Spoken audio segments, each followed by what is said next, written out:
Bom dia a você, telespectador da TV Brasília. Está entrando no ar o programa Tribuna Livre. O Tribuna Livre, como você sabe, é um oferecimento do restaurante Esquina Mineira, que fica ali na 704, 705 Norte, e da Prismac Turismo, que vende a passagem aérea online mais barata do país. A Prismac você pode localizar ali no Hotel Garvey Park, né? Fica no setor hoteleiro norte. Mas hoje vamos começar falando um pouco sobre futebol. Temos aqui o nosso coordenador de esportes, Maurício Leandro, né? E temos um convidado, o Gustavo Mesquita, né? Que o Gustavo vai hoje abrilhantar o nosso programa, falar um pouquinho sobre futebol, apesar de eu achar que ele não entende muito disso, porque o time dele é o Vasco, né? Ele torce pro Vasco, mas a gente perdoa, afinal de contas, né? Isso aqui é um programa muito, como é que se diz, democrático, né? Mas Maurício, e aí, hoje vamos falar sobre o quê? A gente começa falando sobre a Série D do Campeonato Brasileiro, já que duas equipes de Brasília estarão em campo. Uma pela Série C, que é o Brasiliense, que por incrível que pareça estreou muito mal, né? Na terceira divisão na semana passada, sendo goleado pelo Sampaio Corrêa 5-1. Anotaram a placa lá? Para você ter uma ideia desse atropelamento, o Brasiliense nos 11 jogos, em determinado momento do Campeonato Brasiliense, em 11 jogos sofreu um gol só. E só no segundo tempo desse jogo levou 5. Em 45 minutos levou mais. Entendeu? Tanto é que o Márcio Fernandes... Mas joga hoje o Brasiliense com o Luverdense, né? Não, joga contra o Baraunas. Baraunas, contra né? o Luverdense no outro sábado. Certo. Então o jogo está confirmado hoje para 5 da tarde, o Brasiliense pegando o Baraunas, que também perdeu. Foi goleado em casa pelo Fortaleza 4-1. Uma curiosidade do grupo do Brasiliense é que o Rio Branco do Acre entrou também no grupo do Brasiliense. O grupo do Brasiliense, em vez de 10 equipes, terá 11 e com 3 equipes rebaixadas para a quarta divisão. E por falar em quarta divisão, tem o Brasília entrando em campo daqui a pouco em Aparecida de Goiânia, jogando contra a Aparecidense. Esse jogo começa às 4 da tarde. A Aparecidense, que estreou no grupo do Brasília, perdendo para o Misto de Cuiabá por 1-0.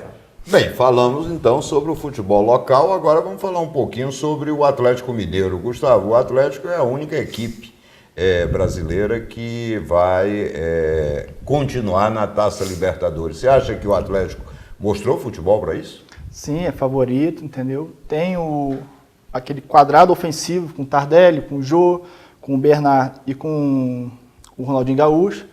Tá jogando um futebol muito bonito, entendeu? Tem um técnico que tem o plantão na mão. Acho que tem tudo, é favorito para essa Libertadores. Mas olha, eu não sei se vocês assistiram, eu assisti os 2 jogos do Atlético contra o Tijuana. Claro, nós gostamos da classificação do Atlético, mas nos 2 jogos o Atlético foi dominado pelo time do Tijuana. Eu também concordo, foi dominado pelo Tijuana nos 2 jogos. Taticamente, o Atlético foi presa fácil, né? E tem um detalhe que a gente precisa colocar. Embora o Atlético esteja com 50 jogos de invencibilidade sendo mandante, são 40 vitórias e 10 empates, tem 5 jogos que o Atlético não vence. Exatamente. São 5 jogos que o Atlético Ainda não bem vence. Que tem essa paralisação agora, né? Porque só volta dia 4 de julho. Dia 3, né? já saiu a tabela. Dia 3 de julho, né? Contra o News Old Boys, exatamente. Né? Que eliminou o Boca. O New Old Boys lidera o campeonato argentino, né? Restando 3 rodadas para terminar o campeonato argentino. O New Old Boys lidera os jogos dias 3 e 10 de julho. O primeiro jogo na Argentina, em Rosário, e o segundo jogo no Estádio Independência. Se o Atlético chegar na decisão, obrigatoriamente a Conmebol exige que o Atlético Mineiro jogue num estádio para mais de 20 mil torcedores. Então vai ter que ir para o Mineirão. Tem que ir para o Mineirão decidir o campeonato nos dias 17 e 24 de julho. Bem, mas o Gustavo disse que o Atlético é o favorito dentre os 4. Então nós temos aí o News, temos o Independiente Santa Fé e o Olímpia. E o Olímpia, né? Você concorda com o Gustavo, esse favoritismo? Olha, é difícil fazer uma análise hoje desses 4 por causa da parada. Vai parar e vai começar do zero. Né? Essa parada você praticamente nivela todo mundo, porque o espírito de competição ele está naquela onda de toda quarta jogo, né? Mas essa parada vai acontecer só no Brasil ou vai acontecer fora? Em todos os campeonatos. Em todos os campeonatos? Em todos os campeonatos. Até porque, lógico que o campeonato argentino ele vai se prosseguir e muito provavelmente vai terminar no mesmo final de semana do então, início da terá, Copa das Confederações. Sequência de jogos. Terá mais sequências de jogos, exatamente. Que é um fator positivo, né? Sem dúvida, sem dúvida. E outra coisa, quando o time é líder do campeonato argentino, é sinal que o Atlético terá dificuldades, né? Exatamente. E eliminou o Boca Juniors. Antes de eliminar o Boca, eliminou o Vélez. Exatamente. Quer dizer, então, realmente é complicado. Mas eu não sou tão otimista assim quanto você não, Gustavo, mas eu também estou torcendo para que o Atlético ganhe. E vou lhe dizer uma coisa, o Atlético até está com sorte campeão, né? Porque no jogo da classificação teve um pênalti aos 47 do segundo tempo que a bola depois... o Vitor defendeu com o pé, né? E muitos entendem que o Vitor fez a defesa da forma como fez porque ele é canhoto. Talvez ele não teria a destreza do movimento do pé se ele caísse para o canto oposto e tentasse tirar com o pé direito. Como ele é canhoto, ele caiu para o canto direito e teve toda como é que se diz? A habilidade, né, de conseguir evitar o gol que eliminaria o Atlético. Né? Exatamente. E o Campeonato Brasileiro, hein? O Campeonato Brasileiro, o Maurício aqui já disse que os favoritos eram Corinthians e Atlético. O Corinthians está com 4 pontos depois de 3 rodadas, né? Quer dizer, não atingiu nem 50%. O Atlético está com 1 ponto em 2 rodadas, né? Em 2, Não contando os jogos de quarta-feira, né? Exatamente, sem contar os jogos de quarta-feira. E eu que fui o único corajoso aqui que disse que o grande favorito era o Fluminense está aí 100% de aproveitamento, essa coisa, quer dizer, sem contar o jogo com Curitiba, né? Só que a gente tem que lembrar o seguinte, o Botafogo, ele pegou Corinthians, Santos e Cruzeiro. O Fluminense, com todo o respeito que a gente tem ao futebol paranaense, ao futebol emergente de Santa Catarina, o Fluminense nas 2 primeiras rodadas não enfrentou adversários, eu diria, candidatos a título, né? Atlético Paranaense que o Maurício e Criciúma. Disse que é tricolor, né, seu Leandro? Puxa a orelha do homem, seu Leandro. Não deixa esse homem ficar fazendo. Ele tem que passar a realidade. Não, o Fluminense, pelos adversários que ele tem, até a parada da Copa das Confederações, o Fluminense tem obrigação de ter 100% de aproveitamento. Né? Sair na frente. Enfrentar Curitiba, Portuguesa, Goiás, o Fluminense tem obrigação de repente, pontuar e fazer 15 pontos. Tá certo, Maurício. Me diga uma coisa, Gustavo. E para você, quem são os grandes favoritos aí do Campeonato Brasileiro? Continuo focando Atlético Mineiro, Corinthians. Tem o Inter, que depois da Copa das Confederações, com as contratações que estão vindo aí, também pode surpreender, e o Cruzeiro. E o Cruzeiro? O Grêmio você não coloca nesse meio? Não. Como favorito? Volta entre os 5. Entre os 5, tudo bem. Entra em quinto ali. Perfeito. Nós continuamos com o nosso palpite, né? Eu entendo que o grande favorito é o Fluminense, né? Bem lá atrás, Atlético Mineiro e Corinthians. Né? Professor, é importante passar uma informação até para o torcedor e telespectador aqui do canal do Tribuna Livre, né? E até aproveitando a deixa do Gustavo aqui, que está colocando o Atlético Mineiro como favorito da Libertadores da América, o Mundial de Clubes, tá? Já saíram as datas dos jogos, caso o Atlético venha a ser campeão da Libertadores da América. O Atlético Mineiro joga nos dias 18 de dezembro e a grande decisão será em Casablanca, no Marrocos, provavelmente contra o Bayern de Munique no dia 21 de dezembro. Então o torcedor do Galo já quiser colocar na caneta o orçamento, fazer aquelas reservas naturais para acompanhar o Atlético Mineiro na decisão do Mundial de Clubes, a gente já está antecipando as datas aí. Muito bem, Maurício. Então... o que a gente podia falar de esportes, quero agradecer muito a você, Gustavo. O Gustavo, noutra oportunidade, nós vamos ter condição de dizer, né? Fez uma carreira, né? Passou pelo Vasco, passou pelo Fluminense e passou pelo Botafogo, né? E aí, depois jogou até no time profissional do Gama aqui em Brasília, né? E depois criou juízo e foi trabalhar, né? Mas, noutra oportunidade, a gente vai poder falar um pouco mais. Quero lhe agradecer muito, entendeu? Ter vindo no nosso programa. Está sempre aberto, sempre que você quiser participar, estamos aqui à inteira disposição. Agradecer ao Maurício, né? E o Tribuna Livre volta já já. E agora vamos tratar de um assunto que está na pauta de todos os jornais, né? Que é a chamada Comissão da Verdade, né? Vários membros dessa comissão estão pregando, né, a chamada revisão da Lei da Anistia de 1979.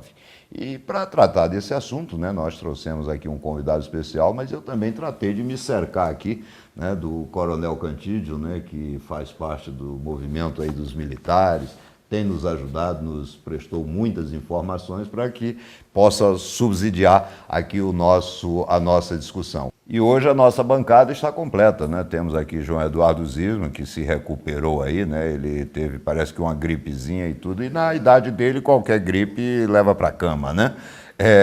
Temos também o repórter do Planalto, nosso amigo Luiz Solano, né? E o nosso convidado, né? Que é o general Valmir Azevedo, né? Que é o presidente do Terrorismo Nunca Mais, né? Mas vamos começar aqui pelo Joãozinho. Joãozinho, seja bem-vindo aí, depois dessa gripe leve que você pegou e que foi para a cama, né? Peço desculpa a você, ao Solano e aos telespectadores pela ausência, né? Sinto muito, mas enfim, a gripe não me permitia vir. Mas é porque hoje você não é mais o Bebê Johnson, né, Joãozinho? Já não sou mais o Bebê Johnson. É. Mas enfim, queria cumprimentar o general Azevedo, né, pela presença. Realmente é um tema importante, né? Eu que em 79 era uma criança, mas já criança, era um garoto, um adolescente, mas já com 13, 14 anos, do Johnson. Já estava vamos dizer assim, entrando nos assuntos políticos, me interessando pela política, né? E a lei da anistia marcou minha juventude, minha adolescência, né? E eu não vejo... É um tema palpitante, vamos discutir, mas eu tenho a minha opinião formada em relação a esse resgate, vamos dizer assim, ou essa reavaliação da lei, e já a gente vai discutir. Perfeito. Mais Solano, quer dar um bom dia aí para a sogra, né? Um bom dia para minha sogra, para Vilmar, para o meu sogro também, né? Bom dia lá para Ilk. Hoje o tema é palpitante. É um tema que até agora, meu caro Raimundo Ribeiro, a gente está só vendo um lado. Eu acho que tem que ser visto os dois lados da tal Comissão da Verdade. Perfeito. Seja bem-vindo, viu, general Valmir? O senhor é presidente do TERNUMA, né? Terrorismo Nunca Mais. Né? Em que consiste esse movimento e foi criado com que finalidade? O Terrorismo Nunca Mais, ele surgiu da indignação de militares e civis que formaram uma organização não governamental chamada Terrorismo Nunca Mais, exatamente para defender principalmente os companheiros que estavam sendo vilipendiados, massacrados por o governo da situação. Entendeu? Bem, então, como foi dito, nós vamos discutir aqui uma proposta, né, feita por alguns membros, né, da chamada Comissão da Verdade, no sentido de revisar a lei da anistia. Para poder dar o contexto da época, o contexto histórico, né, para o nosso telespectador, eu quero dizer que, em 64, nós tivemos uma ruptura institucional, no sentido de que os militares assumiram o poder, né? E ao longo desse tempo, né, esses militares, entendendo que defendiam os interesses do Estado, combatiam as pessoas que, de alguma forma, queriam mudar o regime vigente, né, o regime político vigente no Brasil. Do outro lado, você tinha militantes, né, que combatiam a chamada ditadura, estou falando sempre em termos de visão de cada um, né? Combatiam a chamada ditadura e queriam implantar um regime político semelhante àquele que ocorre em Cuba. Aí, em 1979, o presidente Figueiredo, me parece que atendendo aos anseios de toda a classe política e quase que toda a sociedade, fez promulgar a chamada Lei da Anistia. E isso permitiu o retorno de inúmeros líderes políticos, dentre os quais Brizola, Miguel Arraes e mais um sem número de outros, né? Pessoas, para poder voltar. A partir daí começou-se o processo político, com a criação de partidos políticos, acabou o bipartidarismo, essa coisada toda, né? Bem, esse é o contexto histórico. E por que hoje alguns membros da chamada Comissão da Verdade querem revisar a lei da anistia, se esse não é um objetivo em lei dessa Comissão da Verdade, general? Bom, recentemente eu escrevi um artigo que me parece interessante, que é a lamentável falta de memória. Isso em final de 2009, foi lançado pelo ex-presidente Lula o PNDH3. Lá, a ala mais radical da esquerda, ela colocou à mostra o que ela pretendia. E se os telespectadores recordarem, naquela oportunidade se questionava inclusive o direito à propriedade. Eu me lembro dessa discussão, me lembro disso. Se questionava alguns parâmetros, princípios católicos, questionava-se naquela oportunidade, ou previa-se naquela oportunidade, o lançamento de uma comissão que pretenderia, no futuro, revogar a lei da anistia. Então, esse Programa Nacional de Direitos Humanos... Está apenas sendo seguido agora. Eventualmente, eles lá naquela oportunidade fizeram 3 alterações, me parece, e finalmente saiu um documento final, mas a Comissão da Verdade ela já estava prevista lá. Aí o senhor entende que ela tem por objetivo o quê? Desestabilizar Ah, com certeza. a sociedade, é isso? Não, a sociedade não digo, viu? Mas eu diria que tem 2 finalidades. Uma primeira é manter esse assunto na pauta. Aquela possibilidade dos elementos perseguidos, torturados, injuriados pelo Estado opressor. Certo. Essa é a primeira. A segunda, essa talvez indiretamente, é atingir uma instituição, principalmente o Exército Brasileiro, tá? Não que as outras instituições militares também não mereçam nosso respeito, Marinha e Aeronáutica, mas principalmente o Exército Brasileiro, na medida em que alguns integrantes da força que estavam no comando ou participaram de operações possam hoje, através da Comissão da Verdade, ser levados a público e seja despejado sobre ele uma série de acusações. Sejam execrados, é isso? Execrados. Perfeito. O Joãozinho parece que queria fazer uma... Eu tenho uma posição bem firme em relação a essa questão. Primeiro, eu não vejo nenhuma sustentação, nenhuma argumentação que me convença, por parte do governo, quem quer que seja, para tentar reavaliar essa lei da anistia. Eu me recordo muito bem. Parece que quer escrever a história à força, reescrever uma história que já foi escrita, que não tem mais o que fazer. Os fatos eu não... me lembro muito bem que na ocasião era anistia ampla, o slogan geral e restrita, e foi o que aconteceu. Quer dizer, não há mais o que se discutir ou tentar penalizar um ou outro.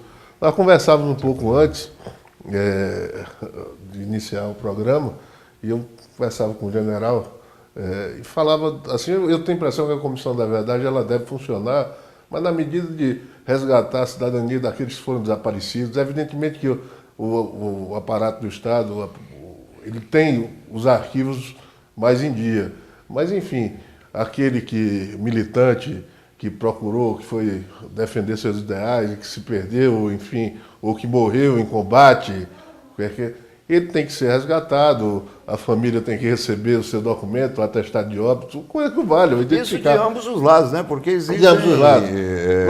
militares que também foram vitimados nessa guerra. Eu também não vejo certeza. Como, e também não concordo, e você dá aposentadoria para esses caras, para essas pessoas. Também não vejo, porque quem foi lá era a ação do livre-arbítrio.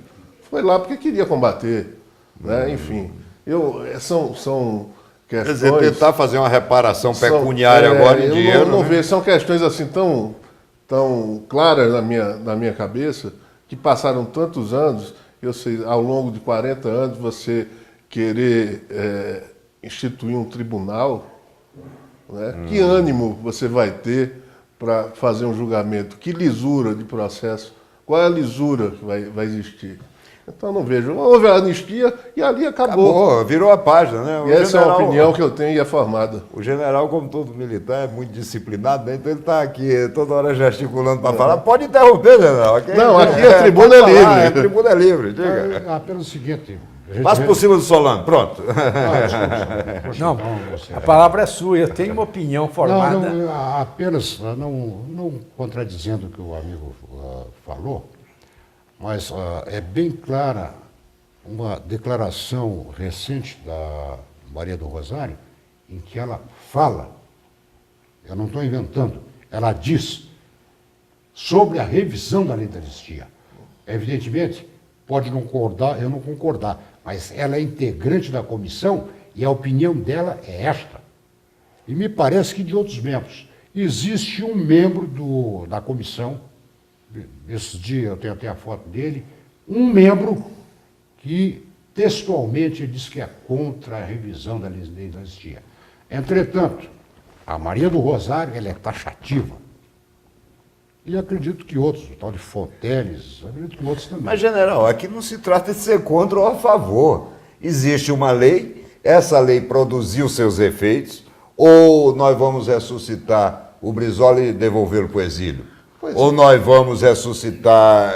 Não, e toda a história que foi besteira. construída ao longo desses últimos 40 anos, o que é que vai ser feito dessa história? Quer dizer, vai Exatamente. modificar os personagens que atuaram, tanto lá como Brizola, como o não Arraes, existe. como o Zé Disseu, que acabou de ser condenado, o Zé Genuíno, que acabou Agora de ser foi condenado. condenado legitimamente Não, por um enfim. tribunal que funciona regularmente, Supremo Tribunal Federal, Zé Disseu. não adianta você querer retroagir, porque é uma distorção histórica, não é o que vai acarretar isso. Solano queria dizer alguma Bom, coisa. eu tenho minha posição já é clara, todo mundo conhece. A lei da anistia, o que existe é uma lei do oportunismo. Essa é a verdade, é que depois que algumas figuras da sociedade brasileira, alguns políticos, começaram a receber pensões aí milionárias, 19, 20 milhões. Agora, com a morte do João Goulart, estou dizendo que ele foi envenenado. Membros da família dele já estão pedindo aí em torno de 50 milhões, inclusive uma pensão até a terceira geração. Ou seja, até os netos do João Goulart vão receber uma pensão. Então, essa anistia, essa lei a Comissão da Verdade, a Comissão da Verdade, na verdade está defendendo o outro lado. Ela foi criada exatamente para beneficiar alguns políticos que estão recebendo, do meu caro Raimundo Ribeiro, pensões milionárias. Essa é a verdade. A ministra Maria do Rosário, ela é uma grande inspiração para o Stanislau Ponte Preta, né? Porque o que ela produz de bobagem é uma grandeza. Eu me lembro da ministra, quando a Caixa Econômica fez a besteira da Bolsa Família, ela foi a primeira a dizer que, não, é a oposição, não sei o... Ministra, por favor, ministra, se não tem o que falar, fica calado, já tem seu empreguinho aí, entendeu? Que seus companheiros lhe deram, fica calado, não fala bobagem. Agora, o que nós não podemos admitir é que o Estado fique sustentando. E está aqui, ó, cada membro dessa comissão recebe por mês R$ 11.376,36. Quer dizer, estão aí gastando e não estão atingindo o objetivo. Ribeiro, sem probidade. No preâmbulo da lei tem um negócio muito interessante, você fala de reconciliação nacional, né? A reconciliação que foi feita com a lei, não é com essa. Eu acho, assim, o momento histórico da anistia, que foi em 79, foi um momento assim, brilhante da história nacional, da história política recente, sob todos os aspectos. E ali onde foi promovida a grande reconciliação nacional. A reconciliação foi ali, não foi com essa lei aqui. Não é agora que vai colocar nenhuma azeitona no martini, ou enfim, não vai melhorar em absolutamente nada. Acho que ali... Bem, Se puder dizer alguma coisa. Claro, general, diga. Tá? Não, eu gostaria de dizer o seguinte. Em primeiro lugar, a Comissão da Verdade é como um imposto. A gente paga, assiste, é legal, não gosta. Entretanto, a linha de parcialidade que nós do Ternuma vemos na Comissão da Verdade, ela machuca, ela agride, ela até ofende. Isso começa lá no PNDH3, eu já me referi, prossegue depois na parcialidade da escolha dos membros. Não tem nenhum historiador, não tem nenhum que seja discretamente favorável ao outro lado, são todos veementemente contra o outro lado.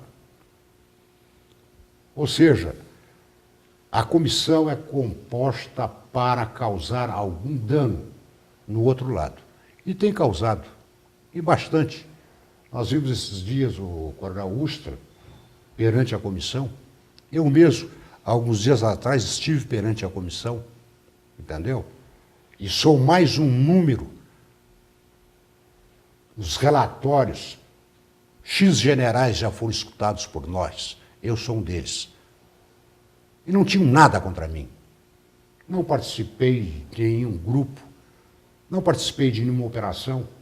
Então, aquele que está falando aqui com os senhores é um indivíduo que tem a consciência tranquila de presidir o Ternuma e não fala em causa própria. Eu falo indignado por sentir e verificar que outros companheiros são, de alguma forma, atingidos de uma maneira torpe, solerte, e que a comissão deverá prosseguir, porque está recebendo uma verba de 10 milhões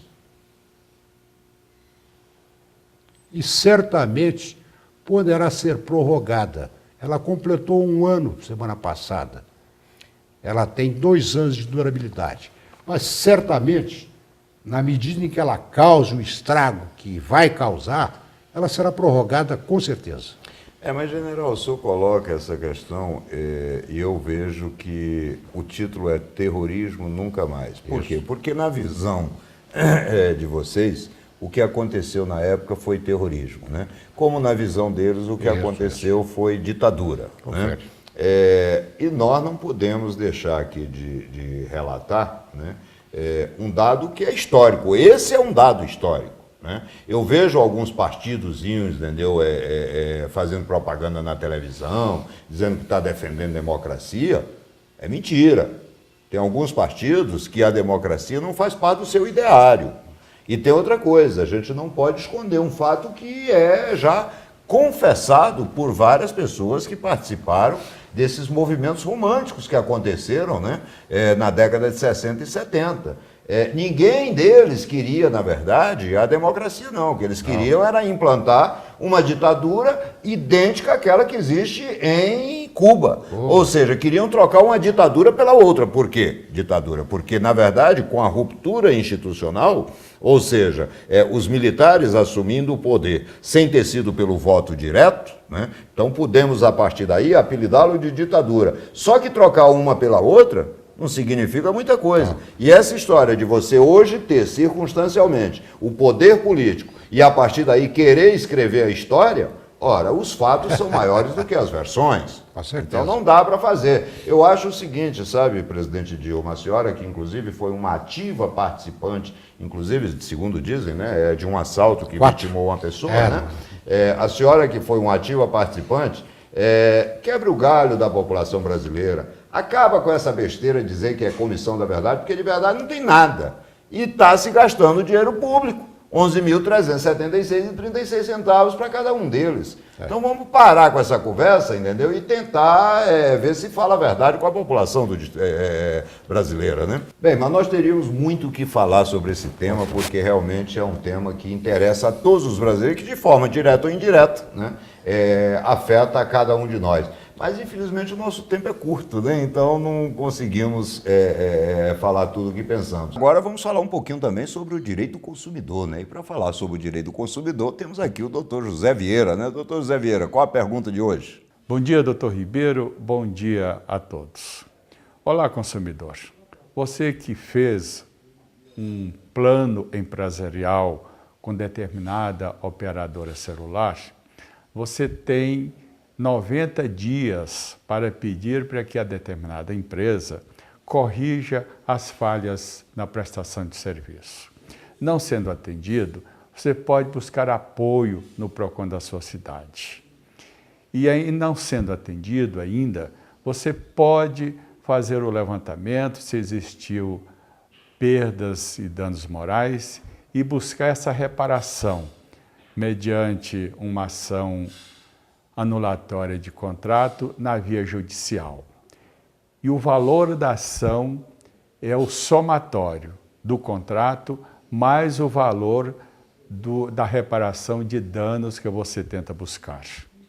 Geralmente, a justiça, principalmente a de Brasília, não dá mais do que R$5.000. É interessante levar em consideração a esses valores. No próximo sábado, estaremos de volta. Perfeito, eu já estou na fase dos agradecimentos. Eu quero agradecer a Prismac Turismo, né, que vende a passagem aérea online mais barata, né, e fica ali no Garvey Parque Hotel, no setor hoteleiro norte. Quero agradecer ao restaurante Esquina Mineira, mas principalmente quero agradecer a você, telespectador da TV Brasília, pela paciência, pela audiência de nos ouvir, né? E se Deus quiser, sábado que vem estaremos novamente juntos.